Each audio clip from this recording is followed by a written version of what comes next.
Hello बच्चों, मैं सुष्मिता मिश्रा आप सभी लोगों का आपके ऑनलाइन क्लास में स्वागत करती हूँ।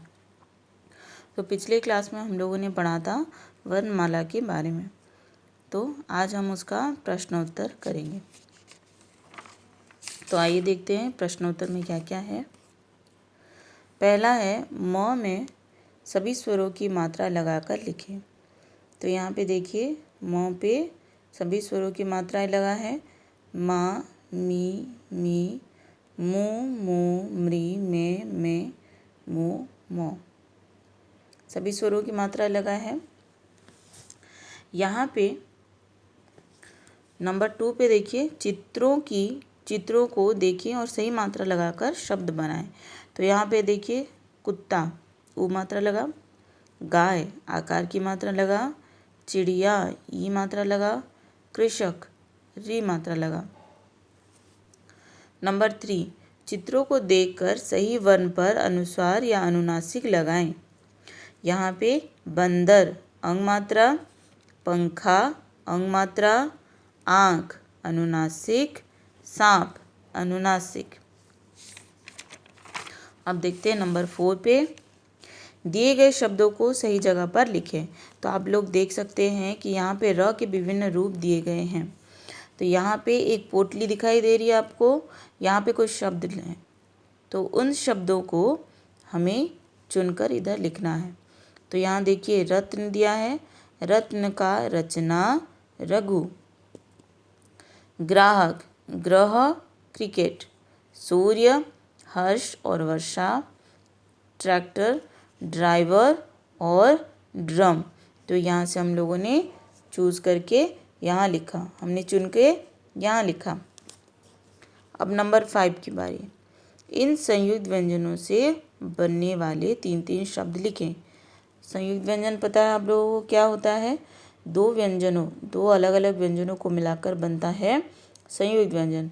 तो प और य को मिलाकर बना प्य। तो यहाँ पे उदाहरण दिया है प्याला, प्याज, प्यारी। न और य को मिलाकर बना न्याय, न्य से बना मैंने लिखा है न्याय, अन्याय, न्यायालय। व और य को मिलाकर बना व्य, व्याकरण, व्यंजन, व्यय। ध और य को मिलाकर बना ध्याव, अध्याय, ध्यान, अध्यापक। तो ये सारे जो हैं ये मैंने शब्द लिखे हैं, आप अलग अलग शब्द भी लिख सकते हैं। अब नंबर 6 पे आते हैं। ऐसे 3 शब्दों की सूची बनाएं जिनमें न, ड और ढ का प्रयोग हो। ण में प्रण दिया है इधर, प्राणी प्रणाम, मैंने लिखा प्राणी और प्रणाम। ड पे रबड़ लड़ना सड़क, ढ पे चढ़ाई पढ़ाई कढ़ाई। अब आते हैं नंबर 7 पे। क्ष, त्र, ज्ञ और श से 2 शब्द लिखें। 2 शब्द लिखने के लिए बोला है। क्ष से लिखा मैंने क्षमा अक्षर, त्र से लिखा छात्र पत्र, ज्ञ से लिखा ज्ञान अज्ञान, श्र से लिखा श्रम आश्रम।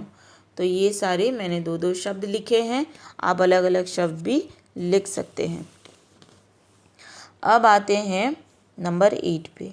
इन शब्दों के वर्णों को अलग अलग करके लिखें।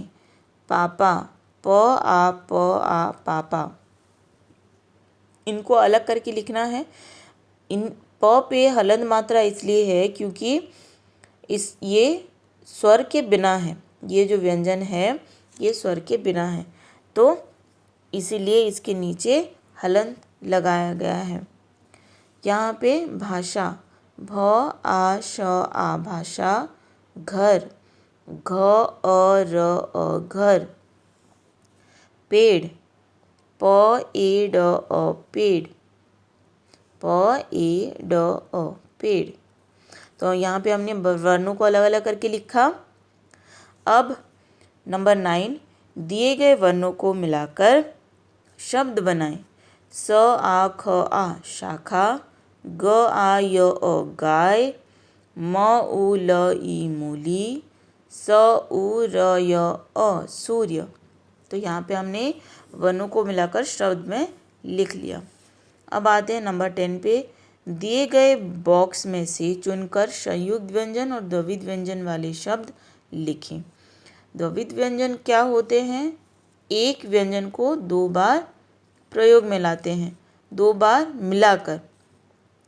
एक व्यंजनों को दो बार मिलाकर बनता है द्विविध व्यंजन, जैसे कि मक्का, अम्मा, कच्चा, गुब्बारा, सच्चा। तो हमें इस बॉक्स में से ढूंढकर इधर लिखना है। यहाँ पे संयुक्त व्यंजन दो अलग अलग व्यंजनों को मिलाकर बनता है संयुक्त व्यंजन। तो यहाँ पे हमने लिखा चिट्ठी, विश्वास, नमस्ते, पुस्तक, मस्तक। तो ये सारे जो हैं ये इसी बॉक्स में से हमने चुनकर लिखा है। तो आप लोगों को सारे प्रश्नों के उत्तर मिल गए।